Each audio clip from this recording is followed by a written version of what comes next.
Seja bem-vindo, bem-vinda. Hoje a gente vai falar sobre a terapia narrativa. O que é, quais são os seus objetivos e qual a sua visão.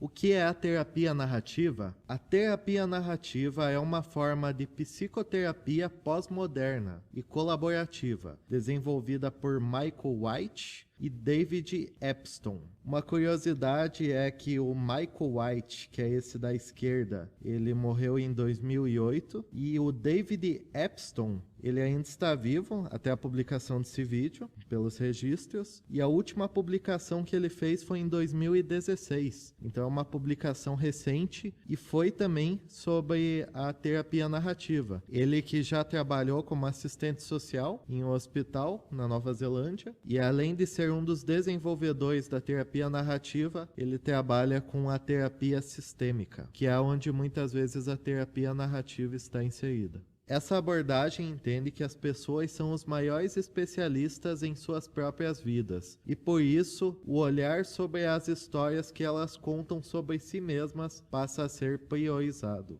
A terapia narrativa utiliza o método narrativo para fins terapêuticos. Mas então, o que é o método narrativo? Como ele funciona? O método narrativo faz uso de um ponto de vista e uma voz narrativa para dirigir a apresentação de uma história, podendo ser ela literária, teatral ou em outros formatos. Esse método se estabelece de uma forma respeitosa e não culpabilizadora. Qual a visão da terapia narrativa? Para a terapia narrativa, a forma como a pessoa conta a história demonstra como ela própria se enxerga. Há uma diferença se a pessoa conta a história dizendo que ela foi a vítima, ou se ela conta a história dizendo que ela foi injustiçada, ou se ela conta a história dizendo que ela estava certa o tempo todo, e isso é percebido. A terapia narrativa parte da premissa de que todo ser humano é maior do que qualquer problema. Toda pessoa, independente de idade, gênero, cultura e condição social, possui habilidades e competências que permitem mudar a relação dela com seus problemas. E esses problemas muitas vezes são identificados nas histórias, como quando a pessoa se vê culpada de algo que ela não necessariamente tem culpa ou envolvimento.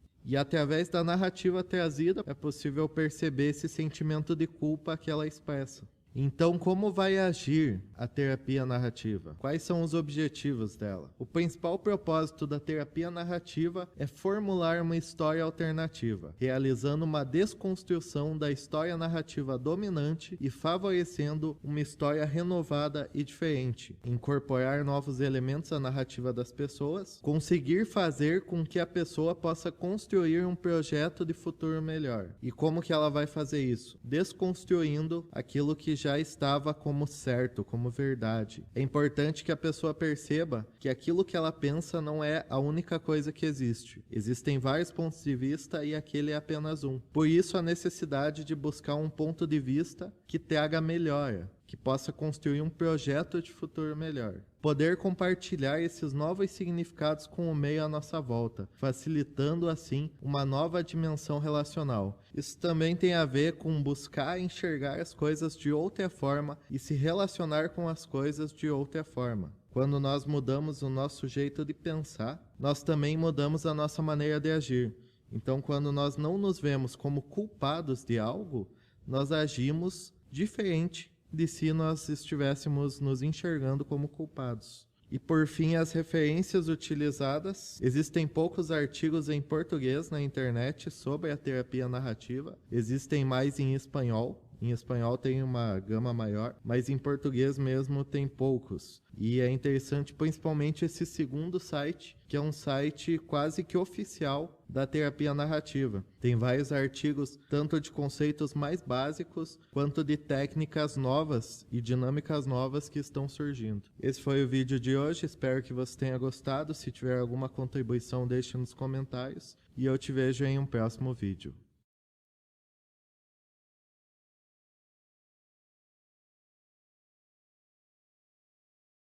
Só, vamos voltar aqui o nosso papelucho, né? Isso aí era o comandante da Marinha Mercante, que eu viajava com ele.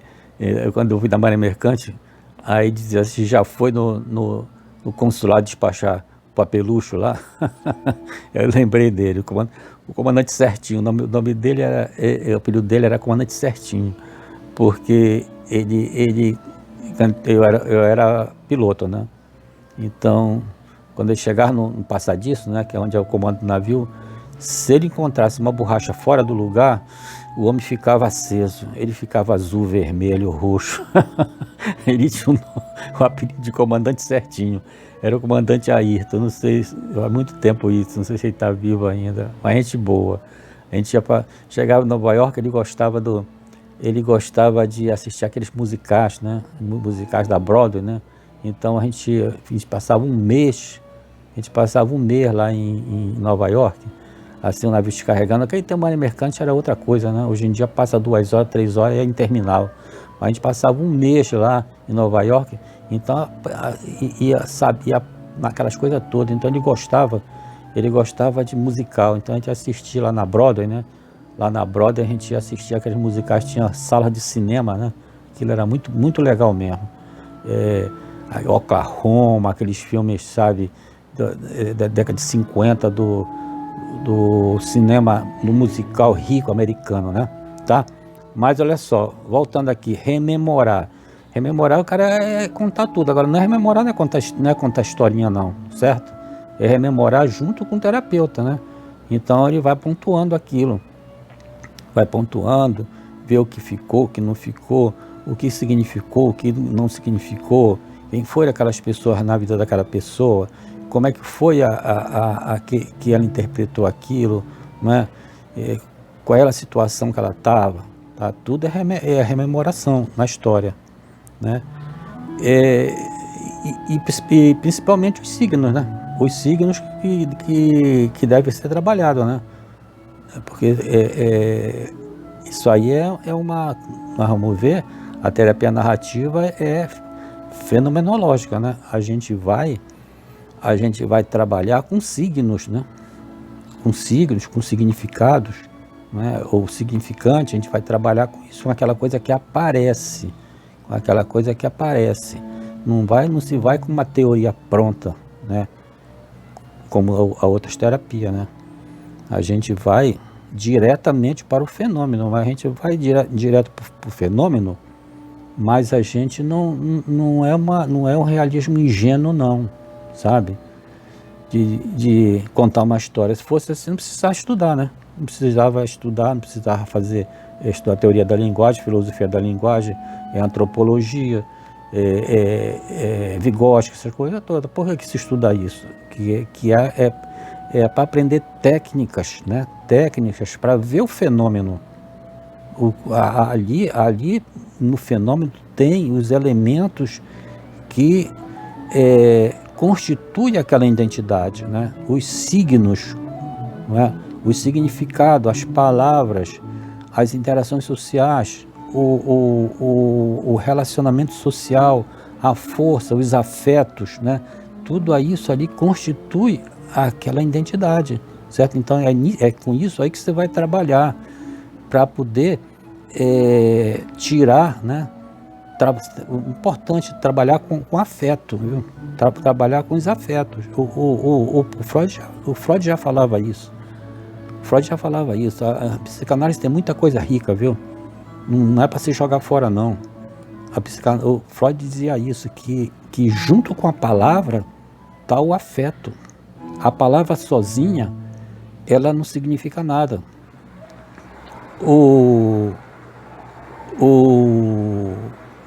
Quando que ele chamava de catexia, né? Catexia. O que é isso? É o investimento que se coloca numa ação, numa palavra. O exemplo é o luto, né? Quando uma pessoa falece, um ente querido nosso, o nosso investimento libidinal, o nosso investimento de catexia, né? Ele está... Deixa eu ajeitar aqui. Deixa eu ajeitar ali para... O nosso investimento está todo em cima daquilo. E é assim mesmo, quando a pessoa está apaixonada, né? apaixonada, a pessoa investe tudo aquilo, toda a sua energia. É por isso que esses camaradas matam, às vezes, mulheres, ou mulher mata homem, porque a pessoa investiu, né? Botou todo o seu investimento libidinal em cima daquela pessoa. E de uma hora a outra pessoa corta aquilo, não é? Então, porra, o cara, aí, é por isso que existem essas coisas aí, é porque, esse desinvestimento tem que ser com pouco. A pessoa se apaixona, a pessoa, o outro não quer, você vai tirando daquele investimento daquela pessoa, né, até ela se tornar neutra, até se tornar indiferente. A mesma coisa com o luto, né? O luto é assim, porque as pessoas passavam um mês. Hoje em dia, não, pessoas parecem que o luto é mais rápido, né? Não sei, né? Uma amiga minha faleceu, olha, cremaram, né? Parece a coisa assim, depois, sabe, desaparece aquilo, sabe? Não existe, nem o velório, é tudo rápido, sabe? É diferente o luto hoje em dia, não sei, isso aí é uma coisa que tem que estudar, né? Então, olha só, testemunhos externos, né? Testemunhos externos. Também você vai se pegar testemunhos externos para se trabalhar trazer pessoas que contam a história, trazer as pessoas que ajudam ali, sabe? Não é só o terapeuta e aquela coisa que existe a outra, só o terapeuta e a pessoa não. E a pessoa não traz testemunhos externos, traz mulher, traz filho, traz vizinho, traz isso, e para colaborar com aquilo ali, para afirmar a história, sabe? Para afirmar a história daquela pessoa, né? Que a pessoa às vezes está com uma situação, né? Que, peraí, deixa eu mexer aqui. E a pessoa está né? Deixa eu ver, então 7 minutos da foto mais um pouquinho, ainda posso falar mais para terminar isso aqui. Olha só, vai utilizar o que? Metáforas, né? Se utiliza muitas metáforas, né? Metáforas para ajudar no processo. Metáforas, alegoria da caverna, né? Muita metáfora, né? O Deleuze, por exemplo, usa a metáfora da máquina. Ele diz que não, né? Máquinas desejando, nós somos máquinas desejantes, né? Usar metáforas para ajudar o processo, né? Metáforas da literatura também, sabe? Se vai utilizar metáforas da literatura. Depois a gente vai, desses vídeos aqui, nós vamos trabalhar com a metáfora das 3 metamorfoses do Nietzsche, tá? E os ritos também, como é que foram feitos ritos, tá? A busca de histórias alternativas, de vidas afirmativas, construção de novas histórias, viu? Então é isso. Então, vai-se o quê? Vai-se buscar histórias alternativas para aquela pessoa, porque ela tem, como se fosse o rizoma, né? É como se fosse o rizoma deleuziano, certo?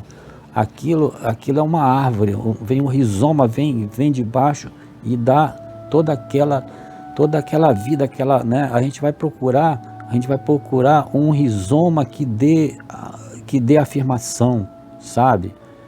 Porque a árvore está ali, a árvore frutifica através da raiz dos rizomas. Então vamos procurar o tal, vamos procurar o rizoma para afirmar aquela vida, né? Trazer elementos que ajudem. Tá legal? Valeu, então. Até mais e curte o meu vídeo aí, hein, rapaziada.